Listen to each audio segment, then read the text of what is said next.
meet your new best friends. You're gonna find a book you'll love to pieces. The girl behind the counter recommends dollar books and shelves of graphic novels. Titles old and new, you'll find them all. With action figures, board games, toys, and models to add to your new Comic Wednesday haul. The comic book store, the comic book store. 'Cause that's where the books live, but it's also much more. It's the heart of the art form that we all adore.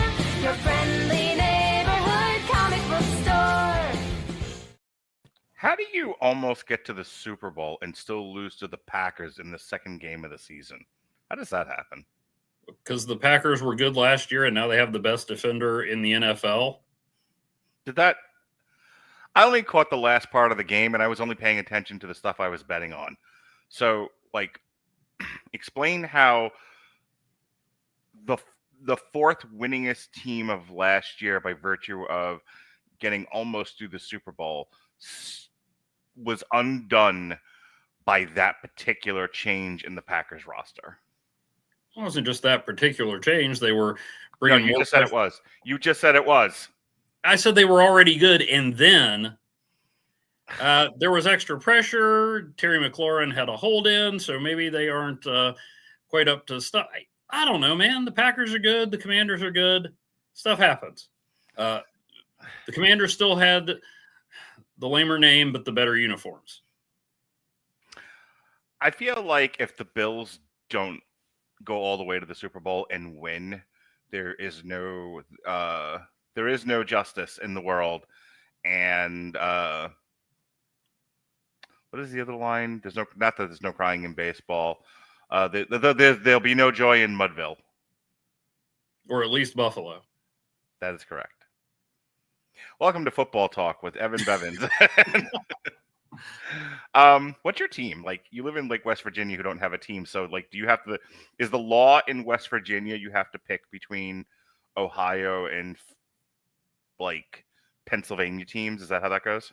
Most people around here are Steelers or Browns fans. Right. There's always Cowboys fans wherever you go, some sort of disease. I was going to say the Cowboys fans are kind of like herpes. But no, my team is, and I feel like I told you this right before we went on, but my team's the Commanders. Because you hate Indians? Yes, that's exactly it. I was fine with them changing the name. Yeah. But I wish it was still the football team, because I don't know how they managed to choose a name that was somehow more generic than the football team, but they did. My favorite hockey team of last year was the Utah hockey team. Ah, yes. Well, the Washington football team paved the way. I should have worn my Washington football team hat, but I have a shirt. I went to a Super Bowl party at the Swinger Party House last year, and my shirt said "Go Football Team" in Commanders colors. There you go. I do have some Commanders merchandise, but it's mostly football team or Redskins. Now I said, actually years ago, before they were even really considering changing the name, I said they should have named the team the Hogs, because that is what the offensive line was called at the height of their powers. And then, so it would have honored the players. And that on X, gonna drop a name here, that suggestion was liked by none other than former Commanders quarterback and quarterback for half the other teams in the NFL, Gus Frerotte.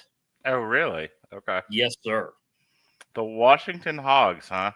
Yeah. I don't know about the marketing value of that. I think the college team in Alabama, Arizona, Arkansas, that's the one. Arkansas. Alaska was the only A state you had left, I think. I got there eventually. Shut up, Evan. You're such a bully. The barely get away with Razorbacks.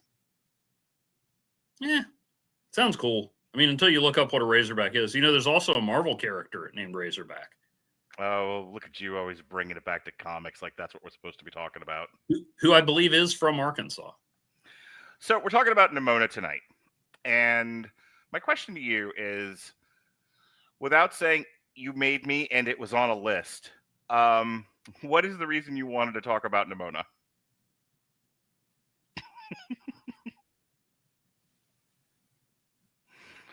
Show your work. Show me how you work out the problem. You told me it was on a list of movies adapted from comics we were going to talk about. Excellent. So, this one, as you can see it there, this won a national award, or was a finalist in a national award. This got all kinds of praise. This was on a lot of book lists. I'm actually surprised this didn't come up in terms of books your children may have been exposed to, read, thrown at. Was that a book? Was that a book sale at their school? It probably was. I don't know. I had heard about it, and I'd seen some other work of the creator ND Stevenson, so I knew of them.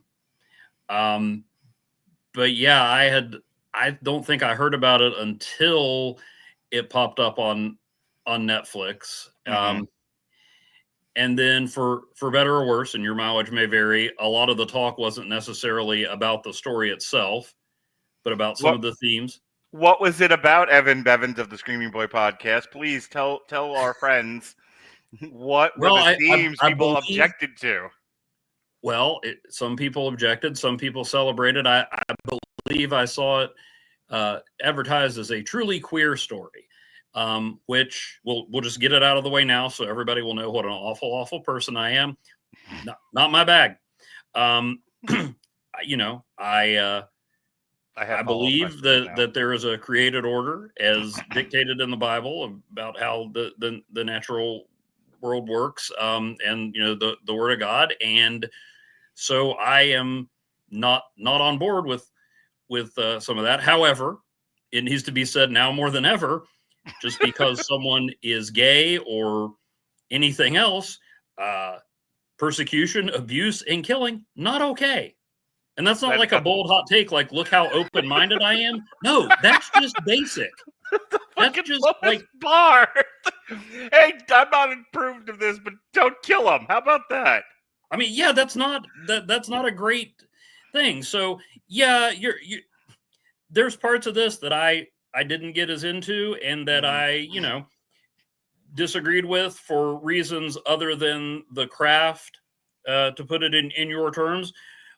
But that doesn't mean that I can't go, hey, this person has some talent, and I see where they were going. And, just because I don't agree with somebody, even on a very basic level, about things that are really important to them and me, doesn't mean I hate them or don't recognize their humanity and talents and struggles. I have follow-up questions. I don't know if you heard me murmur that before. So I honestly paid no fucking clue to this book. I knew it was out there. It was on a bunch of reading lists. It was on a list of things I wanted to talk about because it was easy to do. The book was easy to get. The movie's on Netflix. Perfect. Right in my wheelhouse.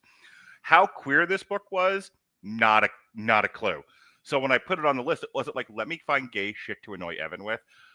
After the fact, tickled me pink. But what was the last one we read? Hercules, where Hercules and everybody else in the book was going to have sex with whoever they crossed paths with, whether they wanted to or not. Well, that's what I'm going. It's like, do you just sit at home, look at the messages from me, and be like, "Damn it, Rattledge! Like what is the message here? Stop trying to lobby me."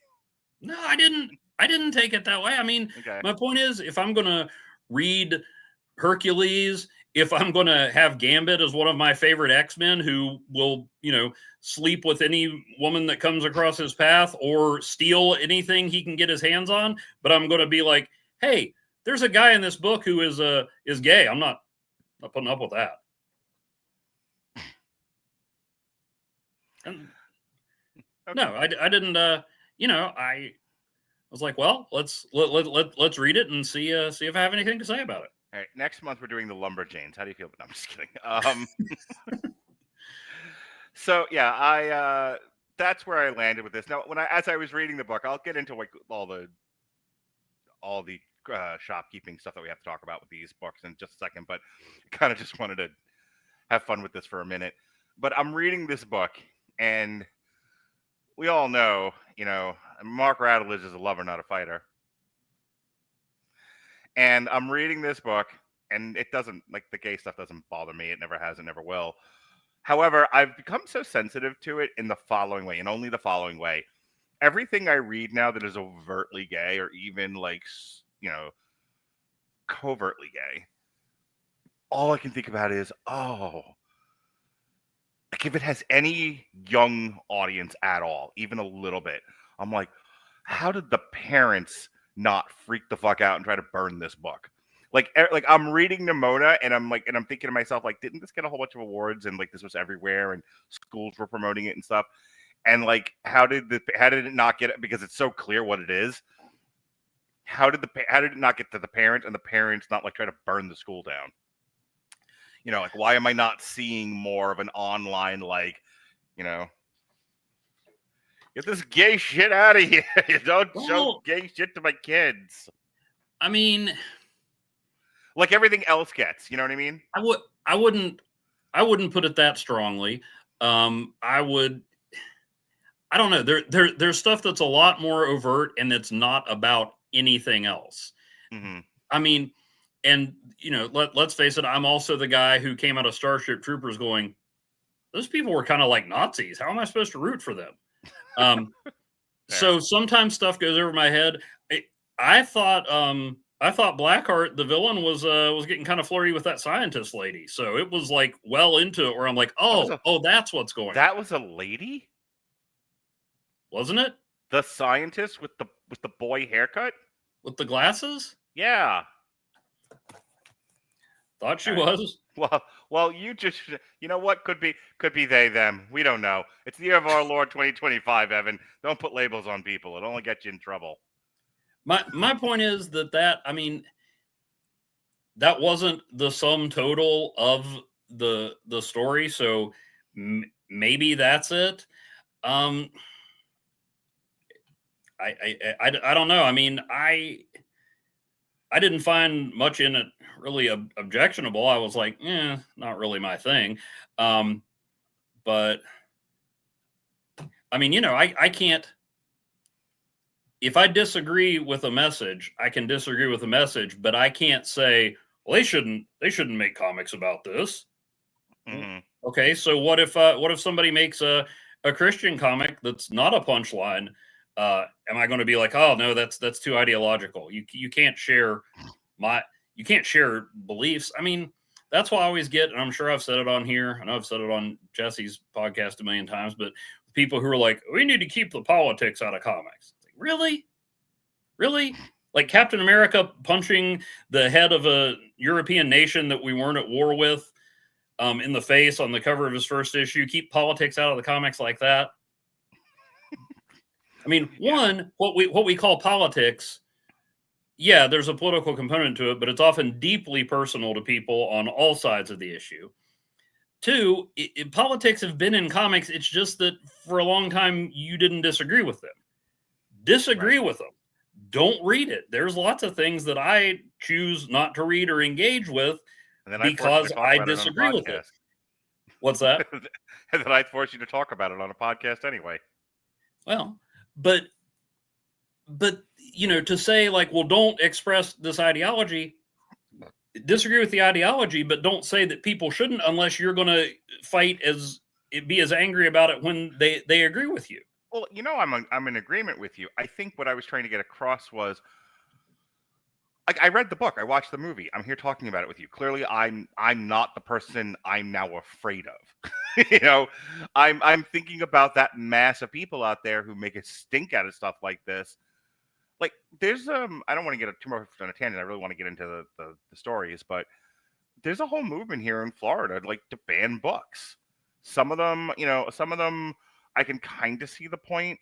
Like, I don't care, and I showed it to my kids anyway. But I also,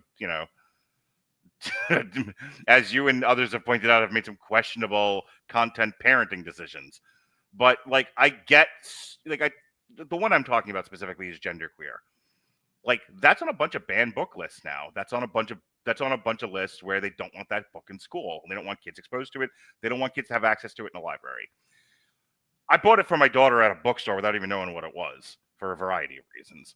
And then I found that out after, and I talked to my daughter about it, and I'm like, so, want to talk to me about genderqueer and the bad parenting decision I made? And she was like, the stuff that everyone's getting excited about is like a couple of pages.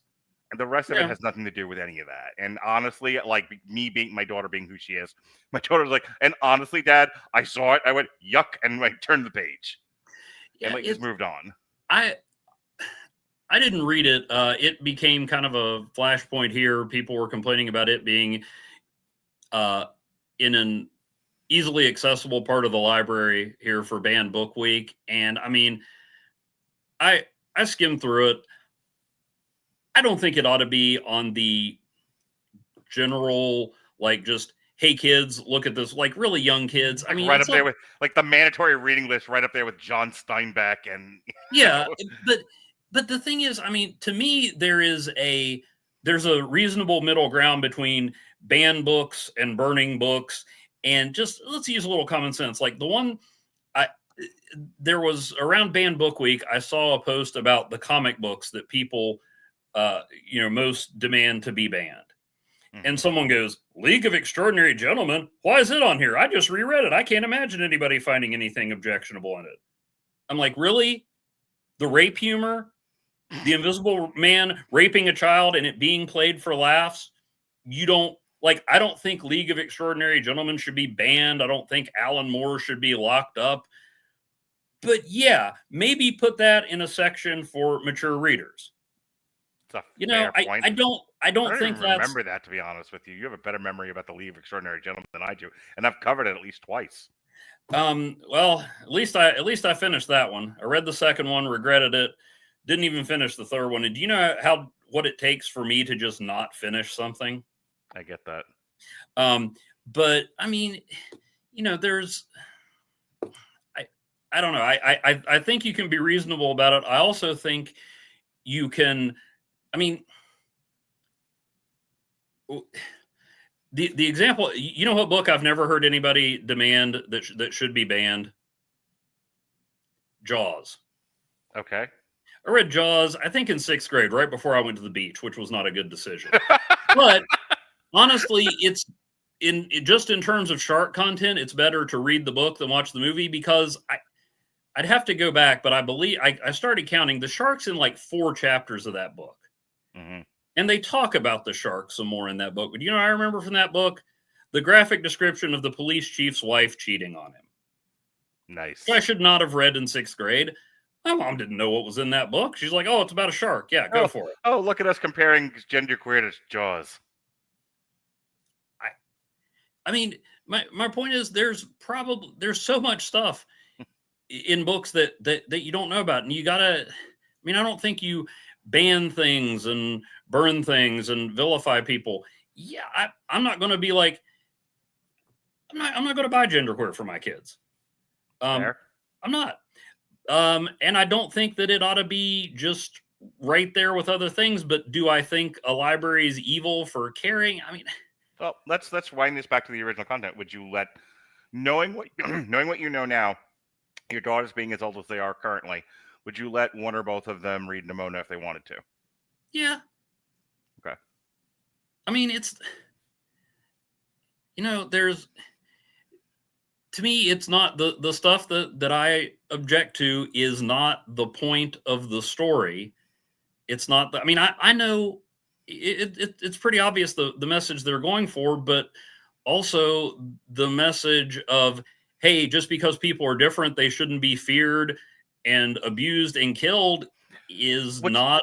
Well, what's hilarious is that a gay thing, and I believe that's true. Gay people should not be feared, abused, and killed. Shocking. Hot take. Yeah. What's hilarious to me is we're talking about this up front because I don't want to have to address it again. Number one, number two, we just kind of fell into it. But also, the queer elements in this book are exactly as queer elements should be in most media that isn't directly about it. It's an element. It's not the story. It's not even what the book is about. There's a gay character or 2 or 3 in the book. Mm-hmm. That's it. They exist as people and they have bigger problems than their sexual preference. Yeah. Which is exactly how it should be done. And I really have to applaud ND Stevenson for writing it that way. This was about much more than that. I mean, some have interpreted Nimona, the character, to be a trans allegorical character. She is a shapeshifter, after all. Which is a little on the nose for me, but I think she is. But again, it's more about not the existence of trans people, but the never feeling comfortable in your own skin, that kind of a thing. Not really comfortable in a, for lack of a better way of saying this, in a permanent shape. And now we do not live in a magical world where we can change our shape. She happens to be able to, so it becomes a very physical we can metaphor. It just takes a lot more exercise than I have the will to perform. But yeah, continue. Yes, sir. That's a big part of the story, but that's a part of that character story, not the overall point of the story or the overall plot. It's one of the reasons why I really like the book. We'll get to it in just a second. My last question, and then I swear to God I'll move on. Did you watch the movie with your kids? No. Because?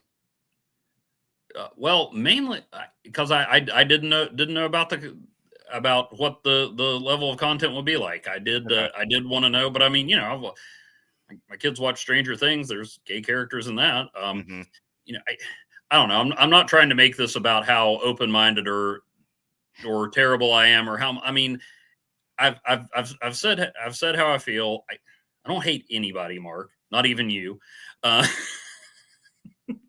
No, I didn't, but honestly, the simpler answer is probably because when I say, hey kids, let's watch this, it's an automatic no.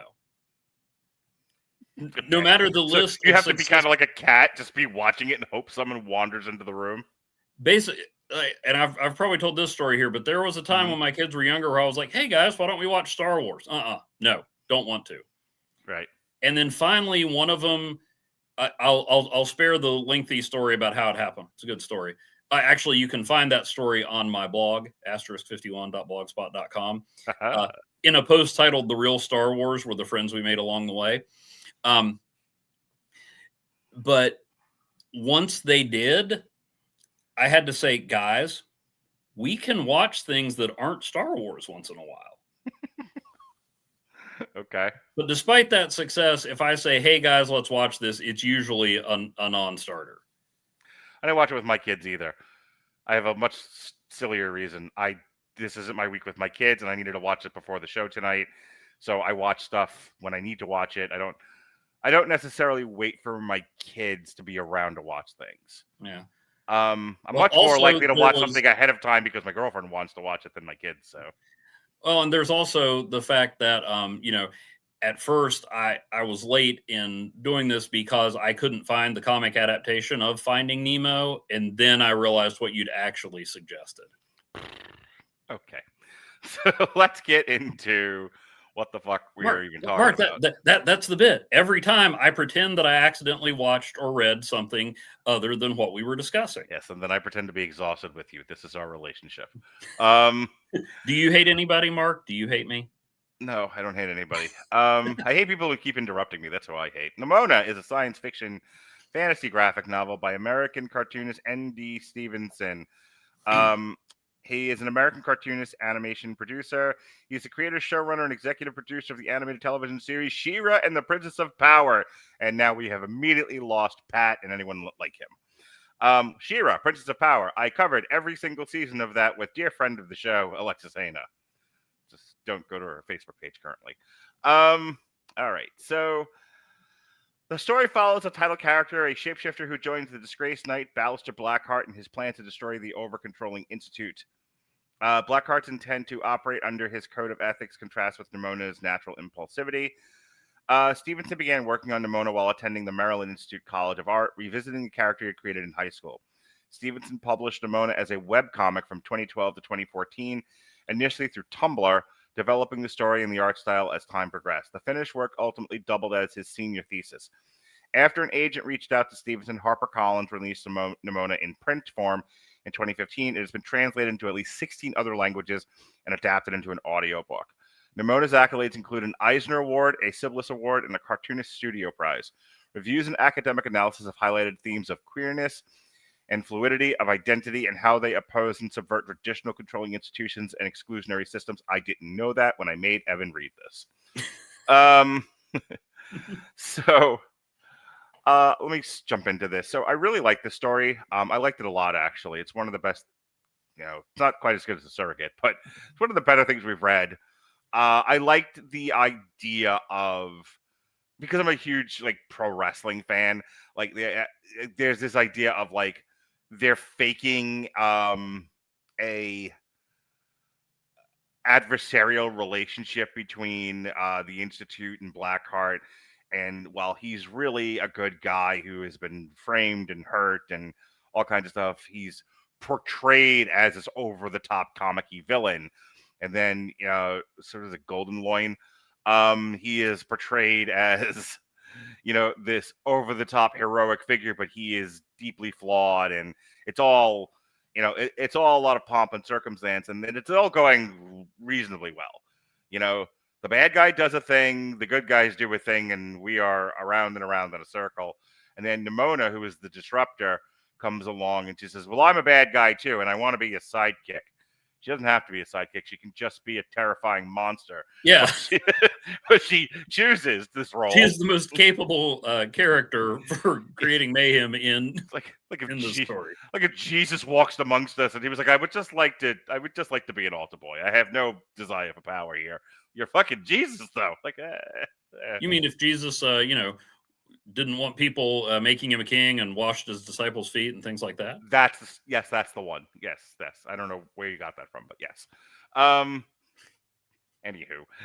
So anyway, so she comes along and she's like, I want to be a bad guy and I want to be your sidekick and everything. And he's like, all right, there are rules to this shit. And she's like, no, kill everyone. And he's like, slow down. That's not what we're doing here. And over the time, Ballister, which has no relevance to the real world whatsoever. Yeah, right.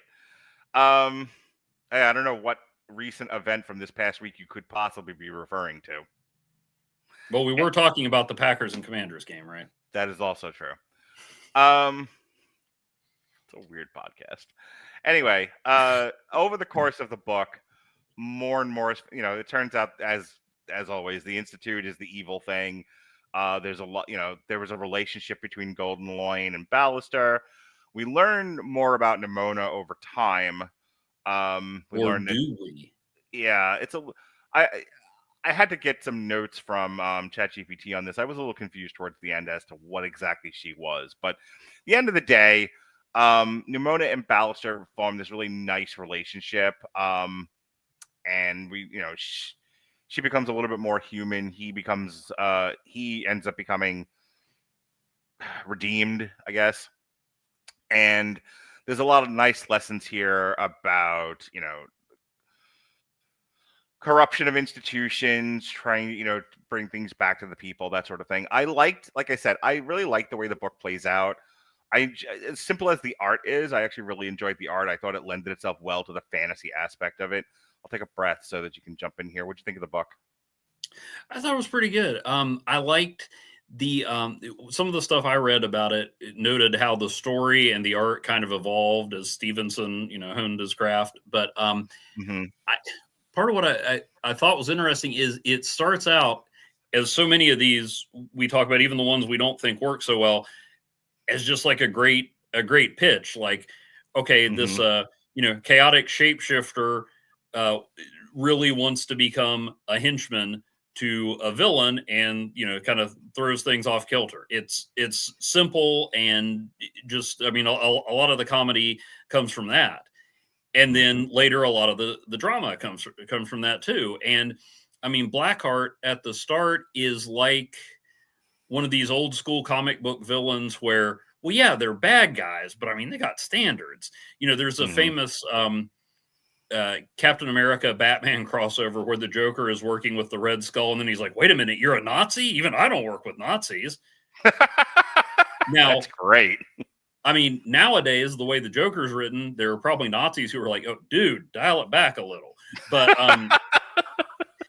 but I mean, yeah, it's just the idea. It's like, okay, well, yeah, there's bad guys, and then there's true evil. Right. And so yeah, Blackheart's like this bad guy with and that's all it really reads as is Golden Loin is this, you know, standard archetype hero who's a little dense. I mean, you know, you get that a lot of times. And Blackheart is a villain who has a certain code of ethics or honor, and then, you know, and he's forced into, you know, a role by society where he has been vilified, so he has to play the villain, so he has to oppose the institution. And then as we find out what the institution is up to, we realize the guy who's opposing the institution isn't necessarily a villain. Yeah. And it's all, I mean, he's opposing them not because he has a creed of, you know, I just want to watch the world burn, or I'm a bad guy, I'm going to do bad things. It's very personal. He was at the institution. He was, you know, involved in, you know, he was grievously wounded in what was supposed to be like a competition by Golden Loin, lost his arm, got a bionic arm. A lot of me adjusting to the story was trying to figure out, like, okay, they're knights, but they have bionic arms. What? Yeah, this is one of those weird, like, they wanted to fuse kind of a futuristic world with the medieval world. So, like, on the one hand, we have magic and horse-drawn carriages and like medieval settings, but also explosives and robot arms and like, lasers. Yeah, it's really shields. Yeah, it's an interesting I saw world. one thing describe it as like science fantasy. Sure. So, but yeah, it's it started out, and I mean, you can even see how early on I knew it had been a webcomic, so I'm like, oh, okay, well, it must have been like a page at a time or something, and the story gradually expands beyond that as they kept making more and had time to do it. At first, it was just like, hey, here's this wacky sidekick and this villain who doesn't quite know what to do with her. So yeah, I thought it was, I thought it had some great lines. You know, you see early on that the quote unquote villain cares more about lives than the hero. And then when Nimona's wanting to kill people, you know, Blackheart says, if you're going to kill someone, you better be sure, you better be prepared to accept responsibility. So I don't kill people just because they're in the way. Right. She's kind of a consequences, consequences. Like, yeah. And then he wants to understand how she does what she does, because he's a scientist, and that kind of hurts her feelings. So she's like, you know, why can't you just accept me? Hey, I'm your sidekick, I'm your friend, and yeah, early on you're like, why does she need to be a sidekick? Like, she's clearly capable of all this stuff and more on her own. Right. So why does she need a sidekick? It's an interesting psychodynamic relationship, because that's just that one little bit. You know, I need you to accept me, blindly accept me the way that I am. Don't ask me any questions. Just, I'm here to help you. Don't you want my help? I have so much power. You could easily use my power to do anything you want and take over and be the leader. Don't you want that? Like, Jesus Christ, I've been in that position before where you're like, stop trying to manipulate me. And then he's like, no, I want to learn about you. I want to understand what you are. And she's just like, no. That's not what's on the table here. I don't want you to learn about me. I want you to accept my power that I'm so graciously giving you. Like, I'm sitting here as a reader who's a little too in tune with intimate and romantic relationships these days, more than I'd like to be. And I'm like, oh my God, this is a horror story. like I could hear the da-da, you know, a fucking Jaws in my brain as I'm reading this. I'm like, no, Ballister, run! I know where this ends. Oh, we're going back to Jaws again. Interesting. Yes, a lot of parallels. And then again, he's like, I don't understand how you work. I don't understand what you are. I need to understand these things like a good boy. He's like, no, let's be scientists about the whole thing. And she's like, no, be emotional. and fall for my tricks. And he's like, I won't do it. And she gets so frustrated with him. The other side to that, and maybe more related to it than I was giving it credit for is how much like an adopted child she acts. You know, Mhm. like again, I have a long history because I've been a social worker for 20 years. Long history of dealing with foster and adoptive children, and they can be a little squirmy, a little cat-like. You know, they're not. They have trust issues, Evan. They have trust issues, Mhm. and you know, and she's like, look at this over here. Look at how powerful I am. Watch me turn into a shark. Haha. It's like, okay, but I'd like to get you to know as a person. It's like, no, you don't. I don't want to let you in. You'll hurt me. Everyone hurts me. And I don't want that. So I'll be this other thing. Yeah. And there's this really great like bond that forms between them out of all of that dysfunction and adversity. That's the Mhm. part of the book for me that's well written. Like the Yeah. fantasy elements are what they are, but it's really the relationships between. There are people out there who every time I say, but it's the relationships, they just want to bang me and themselves with a hammer. But it's true. It's true, Evan. It's so true.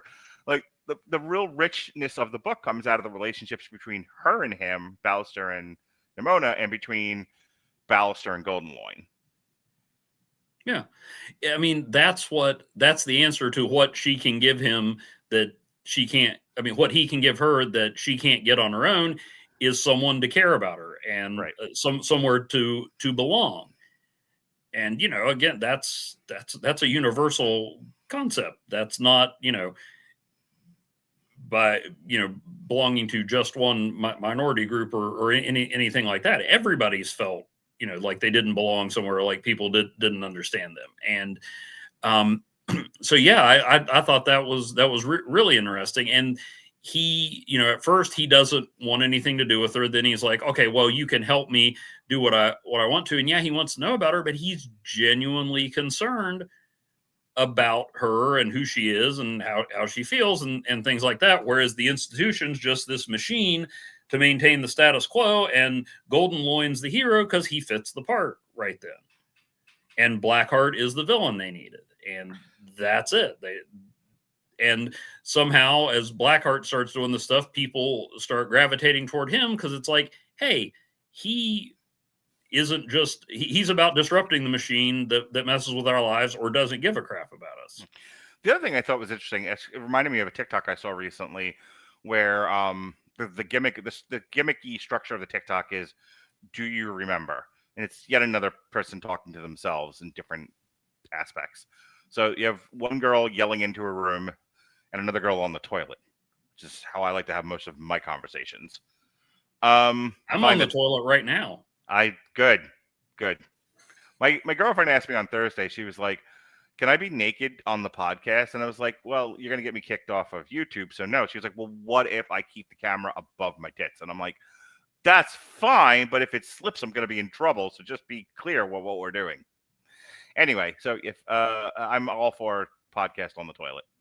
My point is that how did we get to what was the thing you said before I detoured into being on the toilet? Ballister was, you know, making headway with the people because he was resisting the thing that didn't care about them. Yes, TikTok, right. So you're right, got it now. So she was like, do you remember that time the American government experimented on the people? And the person on the toilet goes, oh, you mean when they did this? No, the other one. And she does about 10 of these because the American government has experimented on people in a variety of ways. She didn't list Tuskegee, which I thought was the most obvious one. Yeah, I just assumed that was what It was you the were one she didn't do. That it was really weird. But I do really, enjoy. she hasn't read those issues of Captain America. Clearly not. But I thought it was interesting that one of the things he's taking an issue with, because there's so many things that you want to write a subversive book that criticizes government overreach, intrusion, you know, power dynamics, things of that nature in a fantasy setting. The thing he goes after specifically is experiments on their own people. And I was like, of all the things you could have talked about, that's the one you chose. Because I don't know if it is something that people think about or talk about on an ongoing basis. I had somebody recently on TikTok do an entire thing about the history of lead paint, you know, and how it's affected there's a couple of things that have come up lately. Lead paint and how it's affected generations of kids and led to piss poor behavior, to the point where education's collapsing. The other one is the processed food diet that we've had since, post World War II. All the sugar and salt in everyone's diet because you buy food at the supermarket because it was easily, canned or preserved and able to be taken to a supermarket for people to buy. But it changed the way that we ate, and the way that we ate changed the way that we behaved. So there's plenty of stuff to comment on, just not there's always lower hanging fruit that people attack. That's kind of higher up on the tree. And I'm fascinated that he went after it the way that he did, so specifically. And it was cool when Nimona turned into a dragon. I understand. No, it was interesting. I thought, then there was I'm referring specifically to the Jada Root stuff. Yeah, and that was, that's where he kind of switches over, because if he's fighting the institution, then that's something he needs to oppose. And when he gets caught is when he's curing people that have been sickened by Jade Root. And I think I read this one a little early, but what weren't they trying to pin that on him? Or they certainly were using that as like, a boogeyman. It's like, oh, here's this disease that we don't understand. I feel like they kept pointing at him as he is the evil of the countryside, while they were poisoning the people, so the people weren't noticed they were being poisoned. Yeah, and he did that. He went to save those people, not even to clear his name, but he was just like, yeah, this isn't right. I also thought it was interesting that the way that he sows discord is by poisoning the apple supply. Oh yeah, well, yeah, that's a little symbolic. A little bit, a little bit of eco-terrorism. Just so we can move this on. Anything else about? I was looking through my notes here. It keeps a couple of the words that keep coming up. The tone is snarky, subversive, very indie webcomic energy, often shifting between silly and serious. That was definitely the case. Like, the tone is all over the fucking road in this book, which I don't necessarily mind, but it was definitely kind of hard to pinpoint, like, what is this book? Well, and that, I think that goes with the art too. You mentioned, I mean, and this is not to disparage the art style, because it's a lot better than I could do, but like, the art would not have drawn me to this book. Right. It's not bad. It's like, okay, but it works for it, because at first it matches the tone, where it's just, this silly kind of parody comedy thing. And then I don't know, it's so different from what the tone is that I think that kind of magnifies it, if that makes any sense. Like the actual drama, instead of going, I can't take this seriously, you're like, wow, this looks like, almost like a Disney cartoon. And they're dealing with, the government poisoning people and framing folks and stuff like that. It's so I think that contrast in the styles and in the tone really, really works. I almost, if you had something that was like super gritty, it almost would be harder to, maybe not harder, but it doesn't have the same gravity as something like, oh, this is like silly, funny, wacky. Oh, we're dealing with this now. Right. Some more notes I have here. The characterization of Nimona is more anarchic, morally ambiguous, and chaotic. The themes are otherness, queerness, found family, anti-authoritarian streak, which I think we covered all of that. The plot ending, the comic is darker, with Nimona's fate left ambiguous. I think you had some thoughts about that. What were your thoughts? Well, yeah, it seems like she pretty much dies at the end, but he does get a little bit of a confirmation that she made it. I just went back and reread some of that today, and he does get, it's not 100%, but he's pretty confident she made it. And then he talks about that as he lives his life, if he sees a stranger that, their gaze lingers on him a little too long, or a cat, he wonders if that's her. So I remember that too, where because she can be anything and anyone, he's always wondering, is she still out there? Which, I don't know. Maybe I'm reading too much into it, but I feel like that's very much a Jesus is always with us kind of a feeling. You know, like I can't see him, I can't taste him, I can't touch him, but I know he's there. I just took it to mean like, yeah, she's alive, but we don't know what she's going to do next. Okay. Robert says I've been looking for meaning in places where there is none, because because I'm unmoored and unbound by morality. But I think that's Robert's way of saying I'm a piece of shit. So who knows? But maybe I'm seeing faith and tradition where there isn't. I don't know. That was how it was left with me. It was like, go ahead. I was just gonna say we're all wired to look for meaning. Mm-hmm. There's actually a great book about that called The God Gene, about how we're actually like genetically predisposed. I should throw that on my Rattledge University list. We're actually genetically predisposed to try to frame things or look for things with a religious bent to them. A look for faith and meaning everywhere we can find it. That we as humans actually need some sort of faith-based structure around us, which I think makes sense. Oh yeah, definitely. Probably what's separates us from the animals. At least one of the things. I think that's it. The ability to podcast on the toilet. That's where all podcasts should be. Stevenson's comics rise. Stevenson was in his early 20s. It helped launch their career. He is responsible for Lumberjane and, as we mentioned before, She-Ra. So, all right. Anything else about the comic before we move on to the movie?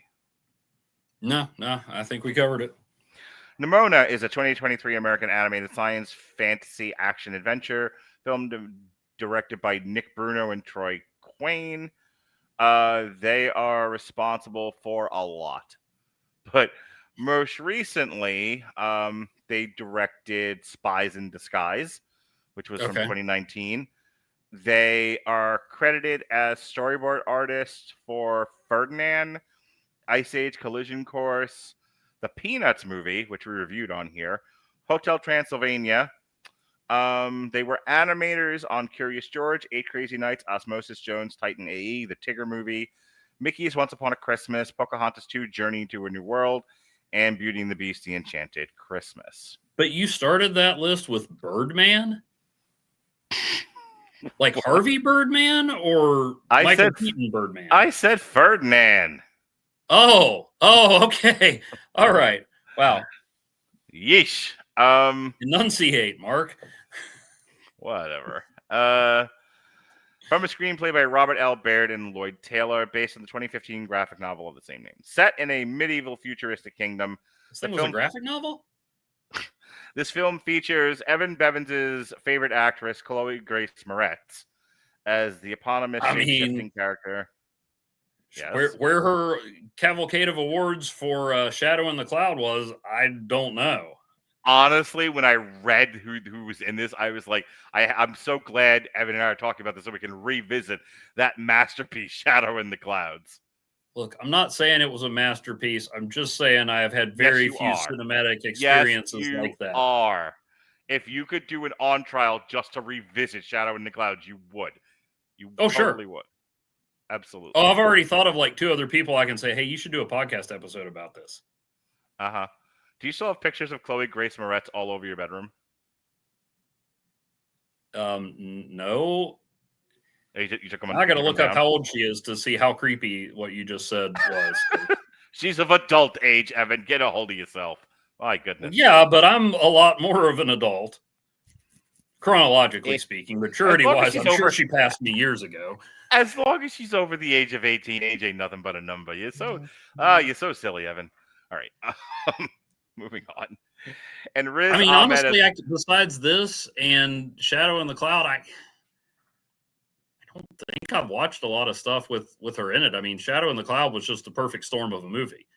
I feel like I now need to make you watch 3 for a triple feature, 3 Chloe Grace Moretz movies, so I can continue this new bit that I've developed where you're obsessed with Chloe Grace Moretz. I mean, I didn't deny my appreciation when we did the Jennifer Garner triple feature. This is true. That was a great podcast. Let's see. Films Chloe Grace Moretz has been in. Working backwards. She's got a movie coming out later this year called Oh, What Fun. She was in Tom and Jerry, The Addams Family 2, and Mother Android, which is on Hulu. Shadow and the Cloud, The Addams Family, Red Shoes and the Seven Dwarves, Greta. Oh, that's right. She was in Greta. I remember that. I forgot there have been 2 Addams Family movies. I almost went, oh, Addams Family Values? She must have been pretty young. Suspiria, The Miseducation of Cameron Post, November Criminals. A phrase often said to me when I'm at the Swinger Party House, I love you, Daddy. Brain on Fire, also said to me at the Swinger Party House.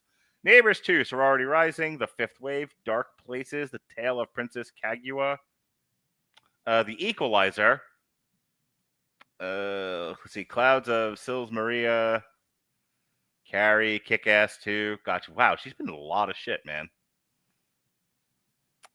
She is presently 28. She was born in 1997. Okay, yeah. So before I graduated high school, it's not weird at all. No. You just say that. In some circles, it would be appropriate, even. Anyway, so she was in this movie Nimona. She was the voice of the title character Nimona. That is correct. She is joined by Riz Ahmed and Eugene Yang, and Francis Conroy. Originally a production of Blue Sky Studios, that poor studio. It was set to be directed by Patrick Osborne with an initial release date of 2020. Following the Walt Disney Company's acquisition of 20th Century Fox, the parent company of Blue Sky, it was delayed multiple times before being canceled due to Blue Sky's closure in April 2021. However, Annapurna Pictures revived the project the following year with Bruno and Quayne announced as directors, DNEG Animation providing animation, and Netflix acquiring worldwide distribution. Christoph Beck was hired to compose the film's rock-inspired score. It had its world premiere at the Annecy International Animation Film Festival on June 14, 2023. It was released in select cinemas June 23rd and made its streaming debut June 30th.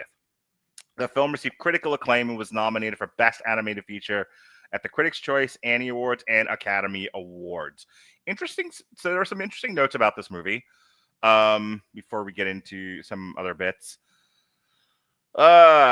Multiple former Blue Sky staffers said Disney disapproved of the same-sex kiss when the project lived there. After Disney shuttered Blue Sky, the film was dropped, later rescued, as we mentioned before, by Annapurna and Netflix. Post-release, press framed the kiss as barrier-breaking and integral, not token. Mainstream aggregator scores showed broad acceptance rather than a split. You know, here's the thing. I heard nothing about that. It does beg the question, if you relegate something to streaming, do people not notice and get all excited? I'll give you an example as a comparison. Everyone was up in fucking arms over the end of the very, very end of Beauty and the Beast with the gay dancing. And I feel like there was another gay kiss thing where it's like the last split second of something and everyone lost their goddamn minds. The Beauty and the Beast thing, I don't know if I would have noticed it if they hadn't said, well, there is an exclusively queer moment at the end of this movie.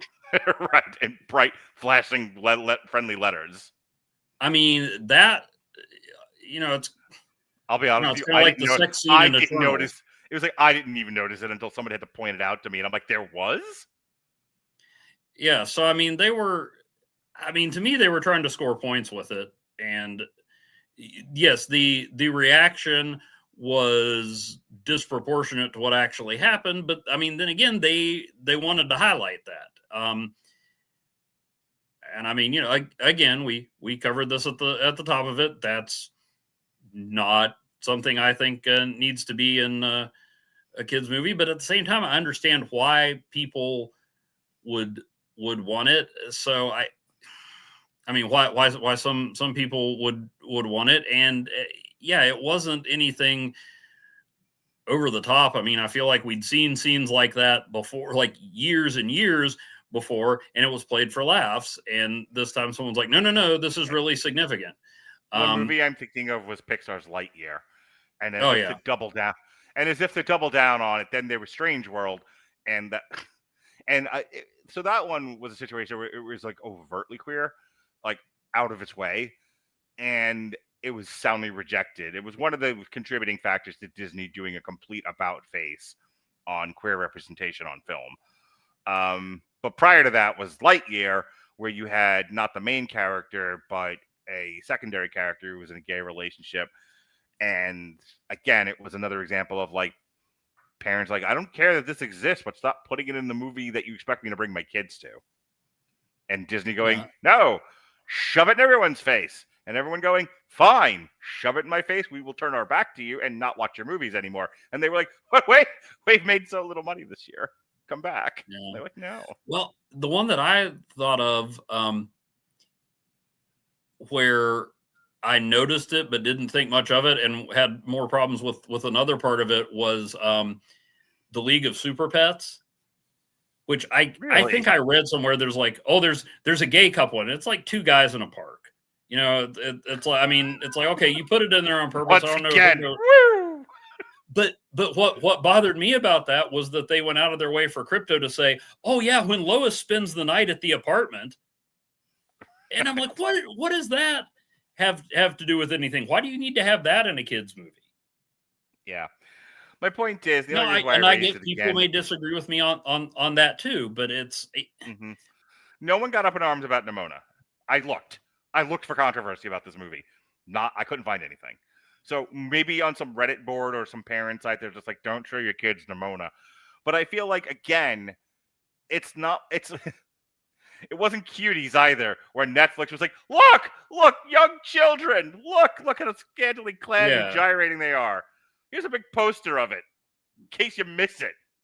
All right, Netflix. Well, and maybe part of it, and like I said, I didn't hear much about this other than, hey, it's based on a comic, and I mean, I started to say, and it's super queer. Like I'm being dismissed. That's just what I heard. It's like, hey, it's a really queer movie. But that was it. Heard that much. I honestly, I don't do a tremendous. This may come as a surprise to people. I don't do a tremendous amount of research before we come into comic strip. I have a list I'm working off of, and then it's like, whatever this is, we're gonna deal with it. Because it's not like I'm going to pick up a comic book and watch a movie that's like, here is everything Mark Radlich absolutely hates in two formats. So rare. It's rare that ever happens, if ever.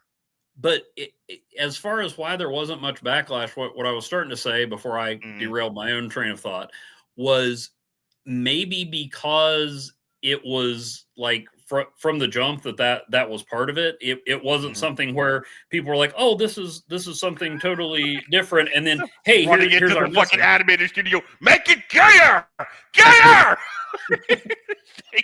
It's quite gay enough. No! Like beating them.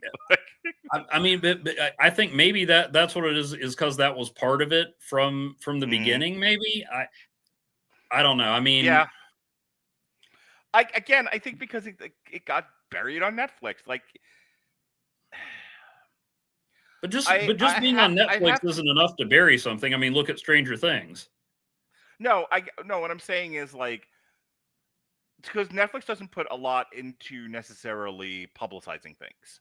Yeah, like there isn't a big marketing there isn't a big marketing campaign for any one of their movies, including stuff that has a short trip into the theaters, and then so look at like straight to Netflix movies that have also had a theatrical run because they wanted them to qualify for an Academy Award. I can't remember the name of the movie now, but the one where Leonardo DiCaprio and Jennifer. Oh, Don't Look Up. Don't Look Up. Yeah, I didn't even see a trailer for that in the theaters. Right. So, like, I guess you're right. A lot of stuff that hit big on Netflix is more organic. Like Stranger Things, I watched it because I always thought Stranger Things was a great title for something, but I didn't know what. And then I saw it. I'm like, oh, crap, somebody used my title. And then I liked it. And then later, all these people were like, hey, have you heard of this show? So, yeah.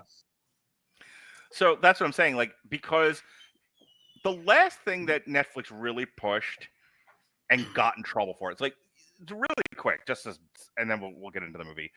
But you have to understand the whole like story with Cuties. So Cuties was, and I know you were part of our like friends reaction to it, where everyone was against me and I hate you all. But that's not the point. Can you just say you don't hate anybody? No, I hate you guys. For not being on my side 100% of the time. Just so we understand each other. Also for I disagree with you. Also for interrupting me. So anyway, only I may dance. So Cuties was a French movie that was about Sacre bleu! how young girls will sexualize each other. That's what the movie was about. It was also about, like everything else these days, it was also about trauma. It was about family. It was like a bunch of stuff going on in Cuties. And it made its way to Netflix as a distributor. And Netflix, so the movie was called, and I don't remember what the French title was, but it got re-nicknamed Cuties for the purposes of creating a thumbnail and a title for American audiences. And they didn't use the movie poster, which is the 4 girls with shopping bags walking down the street, where the worst thing about it is they may have been wearing tight clothing and like crop tops. Mm-hmm. Right? Yes. You go to Netflix, and Netflix changes thumbnails all the time. Sometimes it's the movie poster, sometimes it's some bullshit they created with Photoshop. They did that for Cuties, and they took one of the stock photos from one of their dance routines and like blew it up so that it was nice and big for you to see. And it's the girls like in various dancing positions, but it's like up close shots of like their crotches and stuff. And this is what got promoted all over the internet. And this is what people objected to. Like, instead of A, finding a better image than that one, or B, using the movie poster, they went with the most sexually suggestive one they could find in the movie and went, Cuties! Haha! And people were like, the fuck are you doing? This was before anyone had actually seen the movie. Because if they had seen it, they might have landed in a different place. I mean, to this day, Jesse won't watch it. He'll only ask me questions about it. But I remember, like, of that being the big objection to it was like, this seems to be sexualizing children. I'm not comfortable with it. Like, well, watch the movie and make a decision. And they were like, no, I'll just make an assumption based on the one thumbnail. Okay, sure. But the point is, related to Nimona, it was the one time I think Netflix went out of their way to really promote something. Netflix doesn't really promote a lot of their stuff. Therefore, something like Nimona, which features, a very overt gay relationship, and you don't know that until after you've seen it. And I don't know how many parents are watching this with their kids and had the "oh no" reaction. It's like dove in front of their television. Yeah, it doesn't. I don't know if I should say this now or later. My issue with the adaptation. Hang on. I wrote this down to see if I could say it somewhat intelligently. Oh, this will be good. Yeah, I've raised the expectations too high already. You have my rapt attention, Evan Bevan. Oh, dear. Streaming Boy podcast. Okay. The comic starts out with them as these archetypes, and then makes them more complex. The movie makes them complicated from the get-go. It's like they're in a relationship. Blackheart was introduced to you as an aspiring hero and someone for people to look up to. And somehow that made the movie feel less complex and complicated. Yeah. Like the comic starts out, they're in these roles. I would say the book is so much more subtle, and then it builds, and you're very enwrapped in what's going on in the book. So by the end of it, it's more impactful. Where the movie assumes you're fucking stupid. It's like, it's the Las Vegas Lights or like the Sunset Boulevard, like, row of strip clubs fucking version of the book, where everything is like bright in front of you. Ballister, who they don't even call Ballister Blackheart. I think they called him Ballister Boldheart for a minute, but I don't know. That just sounds like, I'm pretty sure that was a Care Bear cousin. Remember the Care Bear cousins? Uh-huh. Hey, when are we going to do an On Trial of the Care Bears movie? Anyway, so like at no point in the movie, and I know part of the idea is that he's thrust into this role that's not of his choosing, but at no point in the movie do you think Ballister is a villain at all. Right. And I guess that's where some comedy is, Nimona doesn't realize he's not really a villain, but like in the comic, he's introduced to you as a villain. He plays that role, and then you're like, oh, okay, well, this is why he does this, and this is who he really is. Whereas in the movie, it's just like, oh, this guy was framed. He's a cool dude. Yeah. So the movie is more or less the plot from the book. Once again, you have the antagonistic relationship between the Institute and Blackheart. Nimona comes along as a disruptor. She's like, I want to be your sidekick. A lot of the same beats are there. They get to know each other. There's more of Nimona running around, changing into different animals and thrashing people. Over the course of things, there's a lot of Golden Loin trying to protect Ballister, but also being under the thumb of the Institute. They created a character, the kind of jockey dope Nazi cop knight. Todd. Yeah, Todd.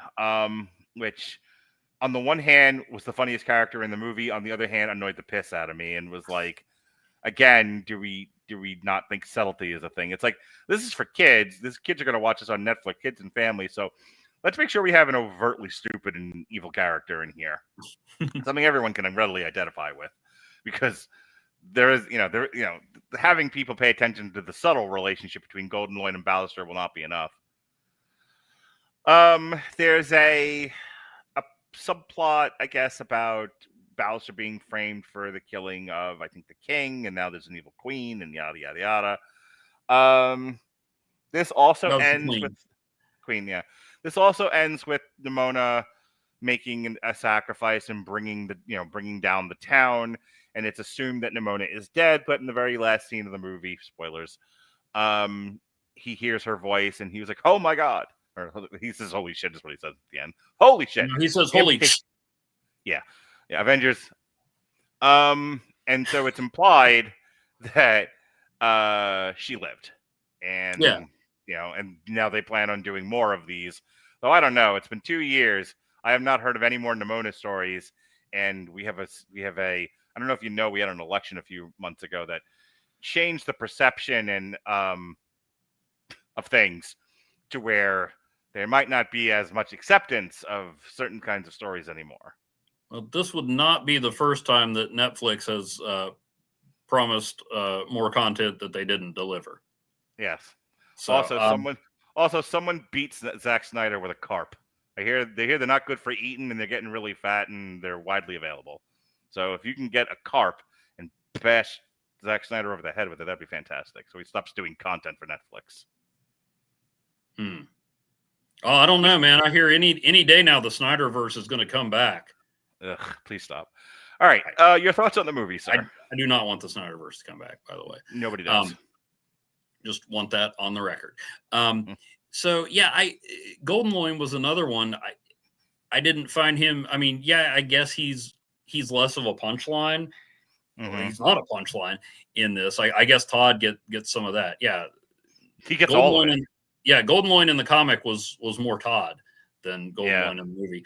And that to me makes him less interesting. Also, I don't understand why when he and Ballister were graduating, suddenly he's the top guy at the Institute. Like, right. In the comics, it made sense, but it was like, hey, I'm the new guy, and now I'm in charge of everybody.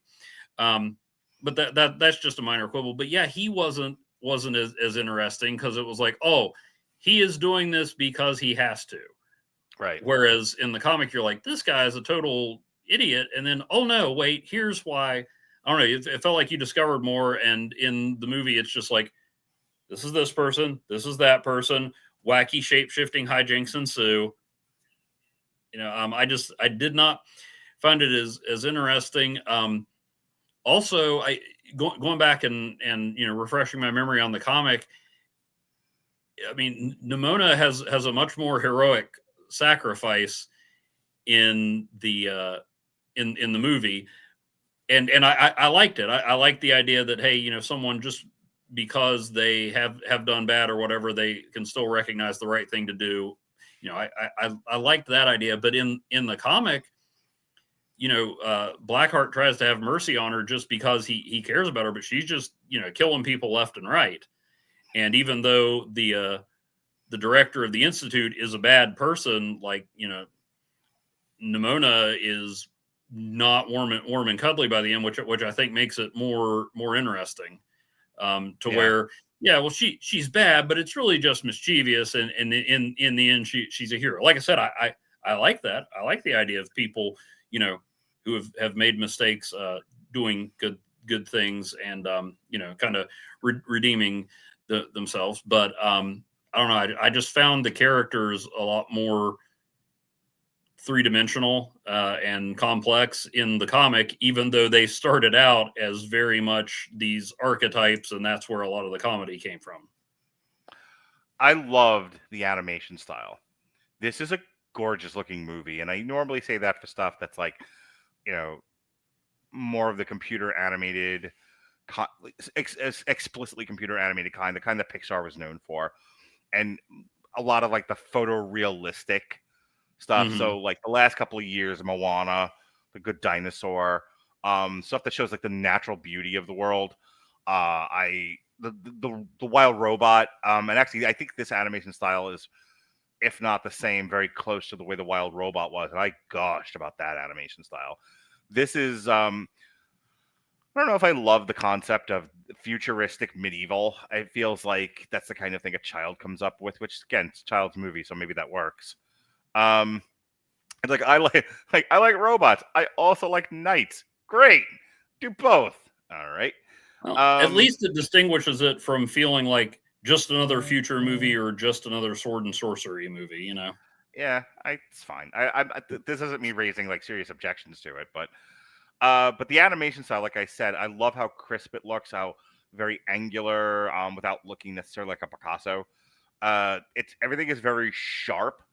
There are some close-ups of like Nimona's face when she's doing cute eyes that look extremely vivid.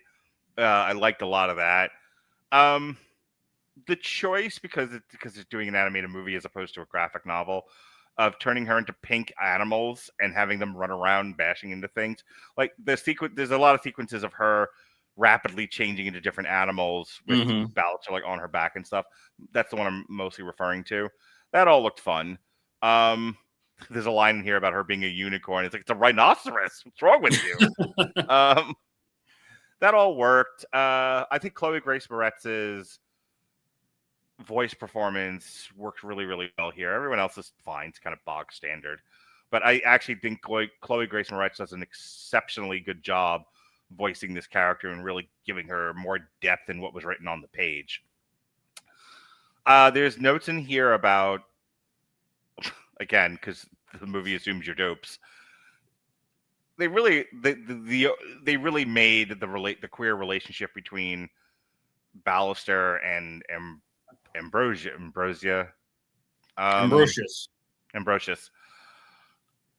Very overt, very obvious. That they kiss on camera. There's, it's instead of being implied or subtle from the book, it's like, again, just a part of the movie.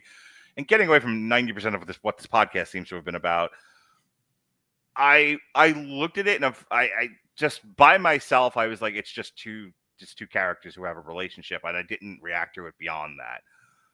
The other half of my brain did. The one that's like, oh no, like, oh boy, just being empathetic and thinking about other families and other parents watching this going, Jesus Christ. But again, Netflix movie, who are they offending? You don't like it, go watch Happy Gilmore. Outside of that, you need to do that. I've watched them both now. Come on, here we go. The film leans hard into, I said that already. Gives stronger redemption, emotional catharsis. The plot, the ending, the film softened, more hopeful ending. Nimona survives, balance is restored. Film production, originally at Blue Sky, then resurrected by Netflix, adds resonance to the themes of You Can't Kill the Outsider. Let's see.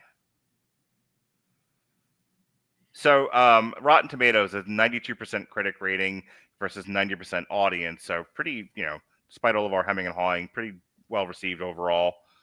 Film retains the outsider identity themes, but bends towards emotional catharsis and inclusivity. More explicit about acceptance and chosen family, which, I would agree with.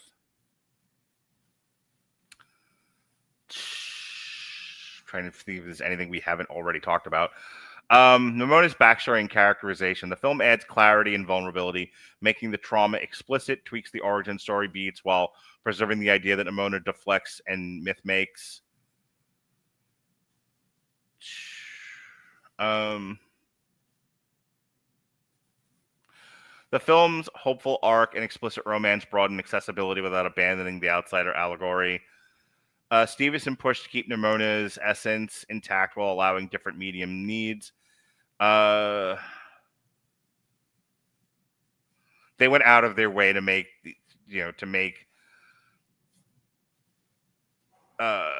visible LGBTQ leads. That's about it without reading some of the more specific stuff here. Overall, I thought I was entertained by it. I don't know if I would have watched it independently of doing this podcast, but I also don't watch a lot of animated films. I kind of force myself to now to do it for the content. But occasionally, like I run into something like this where I'm like, all right, this was enjoyable despite that. Like I didn't feel like it was a slog. I'll give you the last word on Nimona, and before we get out of here. Yeah, you're always more tuned into like the technical stuff. I thought it looked good, but I didn't have much comment on the animation, and that's more my not diving too deep into that than any slight against it. As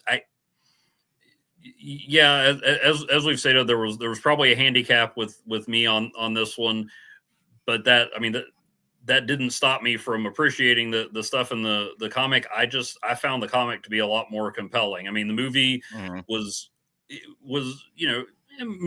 mostly enjoyable.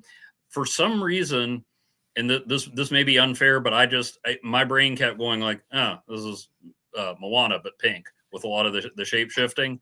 That could be unfair. I mean, it wasn't bad. I found the story in the comic so much more not difficult to understand, but difficult to wrap your brain around. Like, okay, wait, so am I rooting for Nimona, or she's doing awful things and yet she's like genuinely hurting and I can empathize with her? And this was it felt like they made sure to never let her and Ballister veer into anything approaching true villainy. It was all mischief for the sake of the greater good. Is how I kind of took it. But I mean, I did like the idea. I mean, at the very end, Nimona is saving the lives of people who just minutes earlier wanted her dead because it's the right thing to do, and that's a good thing. And good enough for me. What's that? I said good enough for me.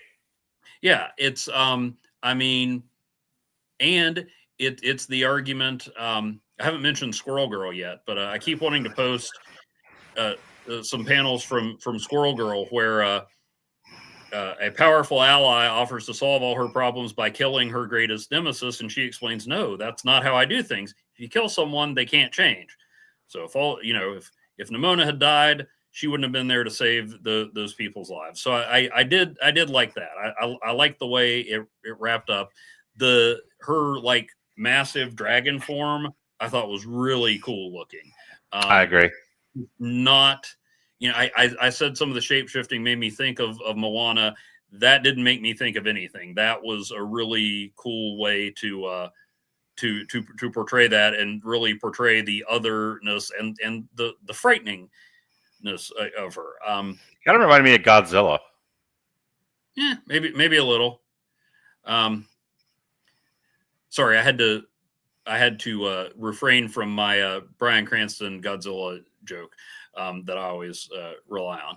But I thought that looked really cool. I just found the story more interesting and compelling in the comic. All right, that is our review of Nimona, the book, the movie, the flamethrower. Next week, we're going to take a break from talking directly about comic books and talk about them indirectly. We're also going to do an on-trial. You haven't done an on-trial since Firestarter, if I remember correctly. Well, you made Big Hero 6 technically an on-trial, but we both agreed it was good. So yes, that's right. That's the last one that you and I did. So here we're going to do a Civil Court edition. We're doing Red Sonja. We're going to compare the 1985 movie to the 2025 piece of garbage. Apparently, it's hilariously bad. So I'm very excited to talk to you about that. Way to play it close to the vest, Mark. I haven't watched it yet. I don't know. But hey, that's man, any movie that gets a 1-day theatrical release before going directly to streaming at exorbitant prices has to be good. Agreed. That's going to be Saturday, October 25th. Assuming you don't have work or court or some sort of other obligation, or your house isn't flooding. Yeah, you didn't come on today and tell me about like a major construction project in your house. That like breaks the streak, I think. Great. Now I'm nervous. I was waiting for your ceiling to I mean, if that had happened live, like I don't want it to happen, but if it was going to happen, I would want it to happen live. Yeah, I ordered like, oh, good, your house is like the fucking money pit. Like your house is all right. Yeah. And Evan does his plugs from beneath a pile of rubble. Yeah, I mean, if it has to happen, at least let it have comedic value. That's what I always say. But yeah, I'm looking forward to it. I've been since we're talking about the movies and only the movies, I've been reading some early Marvel Red Sonja. Good. I expect to have all the Red Sonja comics ever produced read by the time we get to the podcast. What do you think this is? Source material with you and Jesse talking Darth Vader? Dick. All right. In the meantime, in between time, this past week has been some fun now. First, my album is out, the second album, Fra Diavolo, Holidays Are Hell. Funny thing about that is I put up a TikTok of me like reacting to the different songs to promote the album, and the comments I'm getting about it are all like just comments about holidays. Like, oh, holidays suck. Holidays are capitalistic. Like, is anyone going to pat me on the back and tell me I'm good for making this album? Anyone at all? My God. And there's a video. You're good for making this album, Mark. Thank you, Evan. I hate you the least. But there's a music video. Have you seen my music video for every Irish song ever? I have not.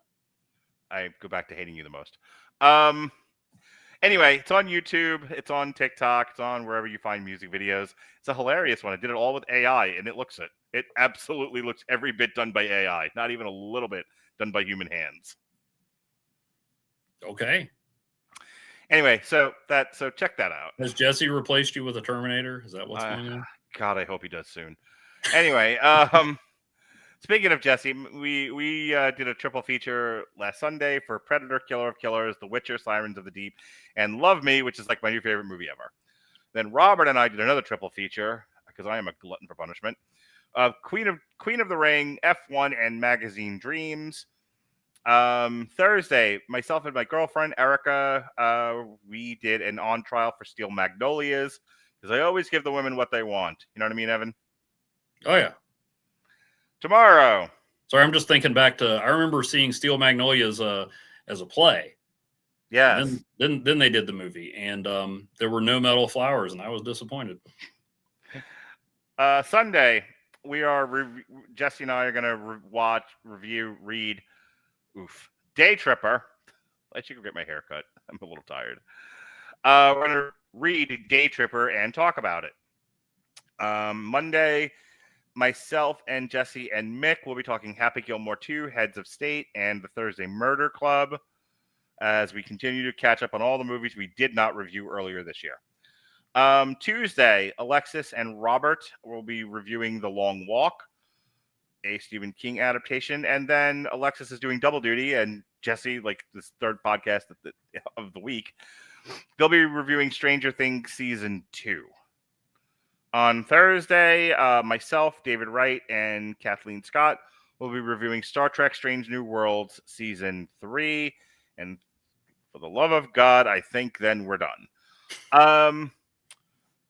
In case there were boxing fans that also double as reading queer literature and watching queer movies, for that slice of the world, I will be on TikTok live at 9 o'clock tonight doing the Canelo Crawford fight. So come on TikTok and ask to come on so that the boys of the world who are trolling me won't ask to come on and show their ass on my TikTok live. That is a real thing that happened. Okay. However, if Evan would like to get on TikTok and show his ass, that's fine. I was just going to get on TikTok and talk about holidays. Wonderful. Please, where can they find your lovely blog, Evan? You can find it at *51.blogspot.com.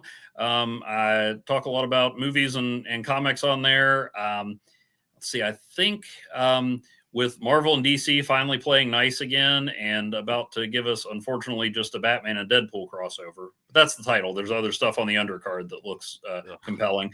I'm going to finally read Marvel versus DC #1, which I totally missed those many years ago. I got issues 2 through 4, but never read the original. So I'm going to have a post on that for my Missing Links series. Gearing up for some Halloween-related Free Comic Fridays and Dollar Tree Cinema entries. I don't know if Mothra counts as a horror movie, but we're going to do it. I mean, it's a giant butterfly. That's weird.